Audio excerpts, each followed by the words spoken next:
ദൈവത്തിന്റെ ഏറ്റവും പ്രിയമുള്ളവരെ, അവിടുത്തെ സമാധാനം ഞാൻ ആശംസിക്കുന്നു. ഇന്ന് കർത്താവ് നമുക്ക് നൽകുന്ന ദൂത് എഫേസ്യസ് 4:23, നിങ്ങൾ മനസ്സിന്റെ ചൈതന്യത്തിൽ നവീകരിക്കപ്പെടട്ടെ. ഒരു പുതിയ സൃഷ്ടിയായി മാറുക എന്നതാ പ്രധാനം.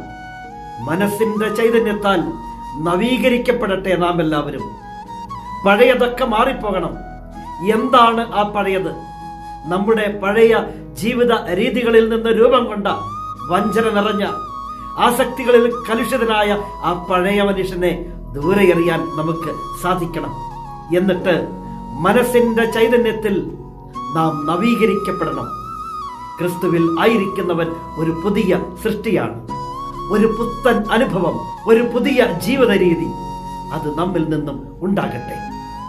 ആ പുതിയ മനുഷ്യനെ ധരിക്കുമ്പോൾ നമ്മുടെ ജീവിതം ആകമാനം ഒരു വലിയ മാറ്റത്തിന് കാരണമായി മാറും. നിങ്ങൾ മനസ്സിന്റെ ചൈതന്യത്തിൽ നവീകരിക്കപ്പെടുവിൻ. അതിന് നിന്റെ ദൈവം നിന്നെ സമൃദ്ധിയായി അനുഗ്രഹിക്കട്ടെ.